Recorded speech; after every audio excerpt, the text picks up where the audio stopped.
Question of this lesson regarding the explanations.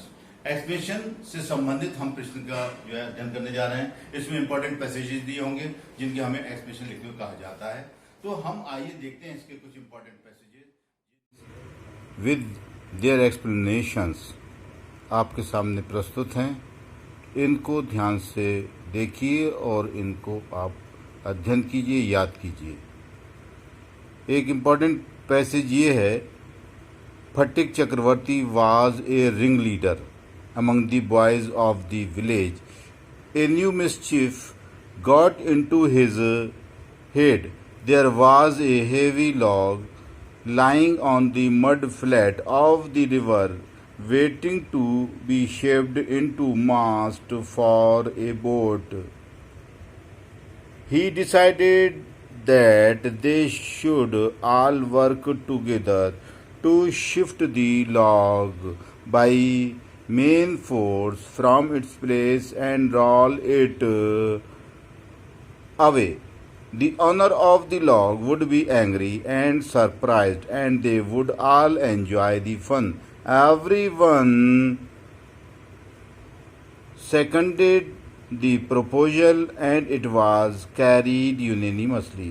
तो dear students, ये passage है। जब एक्सप्रेशन के लिए कोई पैसेज दिया हो तो आंसर बुक पे उसे पूरा नहीं उतारा जाता है, उसका हिंट लिखते हैं। जैसे इसका हिंट लिखेंगे, फटिक चक्रवर्ती डॉट डॉट डॉट डॉट यूनेनिमसली, ये इसका हिंट हो जाएगा। उसके बाद रेफरेंस लिखेंगे इसके नीचे, दीज लाइन्स या this passage, these lines have been taken लिखा जाएगा या this passage has been taken लिखा जाएगा। फ्रॉम दी लेसन, लेसन का नाम होम कमिंग, इसका पूरा नाम है दी होम कमिंग, आप लिखेंगे रिटन बाय रविंद्रनाथ टैगोर। जब हम लेसन का नाम लिखेंगे तो उसके प्रत्येक शब्द का पहला अक्षर बड़ा बनाएंगे। दी का टी कैपिटल, होम का एच कैपिटल और कमिंग का सी कैपिटल। इसी प्रकार जब लेखक का नाम लिखेंगे तो उसके प्रत्येक शब्द का पहला अक्षर बड़ा बनाएंगे। जैसे रविंद्रनाथ टैगोर, तो रविंद्रनाथ, रविंद्र का आर कैपिटल बनेगा और डियर स्टूडेंट्स टैगोर का टी कैपिटल बनेगा। इस प्रकार हम रेफरेंस लिखेंगे। रेफरेंस का हेडिंग भी ब्लैक पेन से डलेगा, मोटे पेन से, और उसके स्पेलिंग भी सही लिखेंगे आप, REFERENC। उसके बाद अगला हेडिंग होगा डियर स्टूडेंट्स कॉन्टेक्स्ट। कॉन्टेक्स्ट में एक्सप्रेशन से संबंधित एक मेन थॉट लिखा जाता है। कॉन्टेक्स्ट की स्पेलिंग ध्यान से देखिए, CONTEXT। The author has discussed the nuisance acts of A rustic naughty boy of the village. He always does such A, do नहीं आएगा यहाँ, डज आएगा, does such A rubbish work merely making fun of others. The author, लेखक, has discussed, ने परिचर्चा की है, the nuisance act, दुर्भावना वाले कार्यों की, of a rustic naughty boy, एक गांव के शरारती लड़के की, of the village, गांव के। he always does, वो सदैव करता है, such a rubbish work, ऐसा बेहुदा काम, merely making fun of others, केवल दूसरों का मजाक उड़ाने के लिए। एक्सप्लेनेशन देखते हैं इसका। हेयर द ऑथर, यहाँ लेखक हैज डिस्क्राइब्ड, ने वर्णन किया है, दी रॉन्ग डूइंग्स, गलत कामों का, ऑफ ए बॉय, एक बालक की। He was the king pin of his gang, वो अपने समूह का सरदार था, मुखिया था, king pin of his gang. This boy Phatik was in habit of doing such a nonsense, ये लड़का बालक जो ये था, ये फटिक जिसका नाम था, वाज इन हैबिट, एक आदत थी इसकी, ऑफ डूइंग, करने की, सच ए नॉनसेंस वर्क, ऐसा बेहुदा काम, विद द सपोर्ट, सहायता से, ऑफ द फ्रेंड्स, अपने दोस्तों की, अपने मित्रों की, सपोर्ट मीन सहायता। They are the yes man of their ring leader, उसके सभी दोस्त साथी उसके हाँ में हाँ मिलाने वाले थे उस अपने मुखिया की, यानी कि फटिक की। सो कॉल्ड फटिक, जो कि तथाकथित फटिक जिसका नाम था। These are only been done to anything, ये केवल की जा गई थी शरारतें, की जाती हैं शरारतें, टू एनाइंग क्रोधित करने के लिए, समवन किसी व्यक्ति को, and making fun of them और उनका मजाक उड़ाने के लिए। फटिक के यहाँ स्पेलिंग गलत प्रिंट है, PHATIK, Sphatik and his friends और उसके दोस्त, आर द अनसोशल क्रिएचर, असामाजिक प्राणी थे हैं, and in habit of doing और ऐसी आदत में हैं, ऑफ डूइंग ईविल एक्ट्स, गलत कार्य को करने की भावना में हैं। डियर स्टूडेंट्स, ये मोस्ट इम्पॉर्टेंट पैसेज आपके सामने रखा हुआ है इस लेसन का। In this world of human affairs there is no worse nuisance than a boy at the age of 14. He is neither ornamental nor useful. It is impossible to shower affection on him as on a little boy, and he is always getting in the way.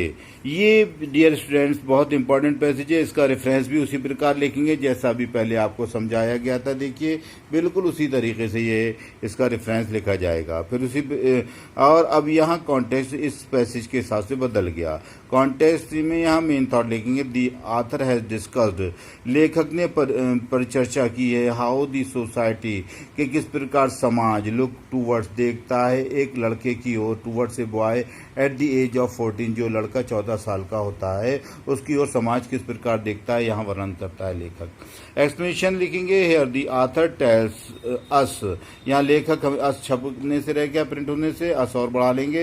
Here the author, यहाँ लेखक tells us हमें बताता है, that in the world, संसार में, with many other affairs, बहुत से मामलों के साथ साथ, the boy at the age of, लड़का उम्र का, ऑफ 14, 14 साल की आयु का, would be the most troublesome thing, होता है बन जाता है बहुत ज़्यादा, सबसे ज़्यादा कष्टदायक वस्तु।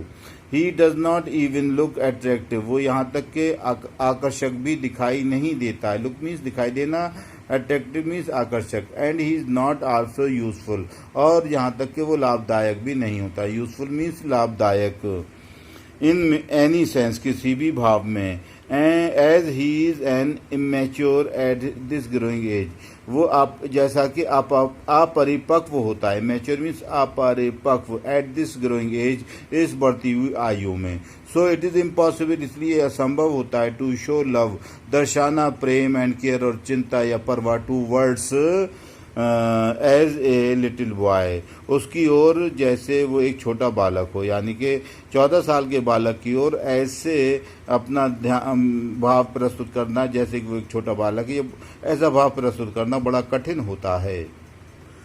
अगला नेक्स्ट जो इम्पॉर्टेंट पैराग्राफ है वो ये है, it was engage to Phatik to be the unwelcome guest in his aunt's house, despised by this elderly woman and slighted on every occasion.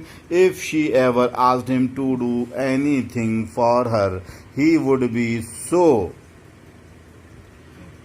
overjoyed that he would overdo it, and then she would tell him not to be so stupid but to get on with his lessons. Dear students, ये passage दिया होगा, इसका भी hint हम लिखेंगे, it was ... lessons तक। Reference उसी प्रकार लिखेंगे जैसा कि अभी आप सीख चुके हैं लिखना, बिल्कुल उसी तरीके से लिखेंगे। उसके बाद अगला हेडिंग बनेगा कॉन्टेक्स्ट, इसमें इस पैसेज से संबंधित मेन थॉट लिखा जाएगा। Phatik was in the feeling of agony, Phatik पीड़ा की भावना में था, एहसास में था, because of being an unwelcomed guest, होने पर एक अपमानित गेस्ट के रूप में, मेहमान के रूप में, इन हिज आंट्स होम, अपनी मामी के घर पर। Any work assigned by her, कोई भी कार्य निर्धारित किया गया उसकी मामी के द्वारा, मेक्स हिम, उसे कर देता है, सो हैप्पी, इतना खुश, that he would over do it, कि उसे वो ज़रूरत से ज़्यादा कर डालता है। बट इंस्टेड ऑफ अप्रिशिएटिंग, लेकिन उसकी मामी प्रशंसा करने के बजाय, इंस्टेड ऑफ मीन्स के बजाय, अप्रिशिएटिंग माने प्रशंसा करना, प्रशंसा करने के बजाय उसकी हिज आंट स्कॉल्ड्स हिम, उसकी मामी उसे डांटती फटकारती है। अगला हेडिंग इसका होगा explanation. It was nothing less than being tortured, ये कुछ और नहीं था, उससे भी कम नहीं था एक प्रताड़ित किए जाने से। टू फटिक को हु इज एक्चुअली, जो है वास्तव में, एन अनवेलकम्ड गेस्ट, यहाँ ए नहीं आएगा एन आएगा, एन अनवेलकम्ड गेस्ट, एक स्वागत न किया गया मेहमान, इन हिज आंट्स होम, अपनी मामी के घर में। ही वॉज बीइंग स्कॉल्डेड, उसे डांटा फटकारा जा रहा था, एवरी नाउ एंड देन, बार बार हर समय। His aunt leaves no chance, his aunt leaves no chance, उसकी मामी उसे कोई अवसर नहीं छोड़ती है, टू कंडेम, धिक्कारने से। एंड ट्राइज, और कोशिश करती है, टू फाइंड फॉल्ट्स, गलतियां पाने की, इन हिम, उसके अंदर, एवरी टाइम, हर समय। But whenever her aunt, लेकिन जब उसकी मामी जब कभी भी उसकी मामी tells him to do anything, उससे किसी भी काम को करने को कहती है, फॉर हर, अपने लिए, तो दिस ब्रिंग द फीलिंग, ये लाती है भावना, ऑफ जॉय, खुशी की, इन दी बॉय, बालक में, and in the over excitement, और अत्यधिक उत्तेजना में, ऑफ डूइंग सर्टेन टास्क, काम करने की, कोई निश्चित कार्य करने की, ही ओवर डज इट, तो वो उसे जरूरत से ज्यादा इस काम को करता है, एंड देन, और तब, इंस्टेड ऑफ एप्रिसिएशन, प्रशंसा के बजाय, ही रिसीव